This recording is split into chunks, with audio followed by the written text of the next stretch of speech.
did you get involved with the film and obviously, you know, being Taron and the cast's vocal coach? Sure, yeah.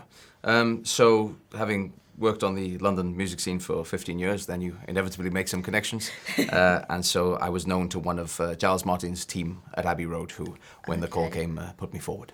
Oh, cool, okay. Did, obviously, you know, Taron, did you know Taron was such a good singer as well before you actually started teaching him the piano? I was a big fan of his work in Kingsman, and so by, you know, via down the YouTube rabbit holes, then I had seen the gorilla in Sing. So, when it was first mentioned to me that they'd like me to come in and work with Taron on some piano, then you know, I had a pretty good idea. Having also seen his Jonathan Ross interview, I had a pretty good idea as to, you know, there's only one Taron in this case. So. Does that actually help him being able to sing, for him to be able to play the piano so well as well? Yes, absolutely. So one of the strangest things at a new instrument is that in the case of the piano, it's this piece of furniture, and so fundamentally you want to make that as least alien to him as possible. So yes, the fact that he could sing meant that I could get him to sing what he was playing on the piano first, which ended up, you know, working well, because then I'd kind of ease him into the songs that we'd end up doing. Yeah. So for the first couple of weeks, I immersed him in the capacity to understand what I was talking about when I was saying note letters and certain chords in terms of major and minor. And so he got used to me being able to call chords and his left hand working like that. And then in terms of his right hand, then I kept saying that it was his voice. So the right hand is always his voice. So that connection between the two meant that by the end I could say to him E7, A7, D7, and okay. he knew where to aim. See, that confuses me. I can't even imagine my right hand's my voice.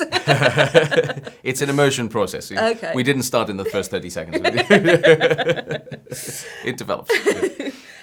Which, for Taron and yourself, you mean, which song tested the pair of you the most?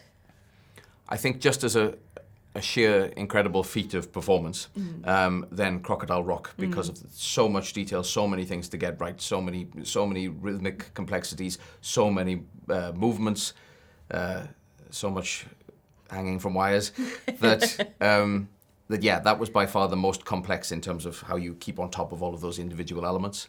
And I think whereas people might suspect that him singing your song live on set at that piano at the upright piano in the house would be the greatest challenge, it's actually the song that he's the Elton song that he's been most attached to for the longest time.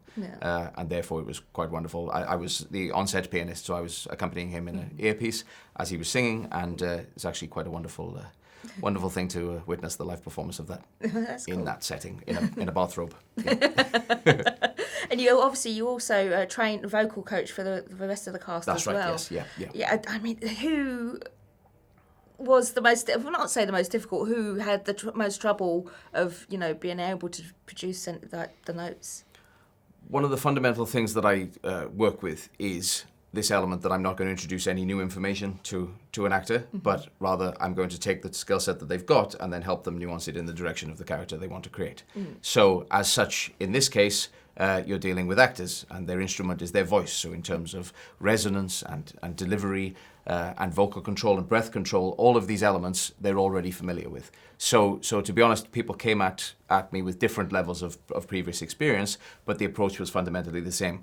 In some of the actors' cases, this is the song, and therefore we're going to go from here to here using everything you know and just slight little bits of nuance from me in order to get you in tune if needs be, which mainly comes from breath control.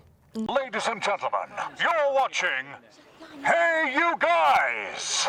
Hey You Guys, huh? Hey You Guys. Is that from the Goonies? It is indeed, yeah. Nice. Hey You Guys!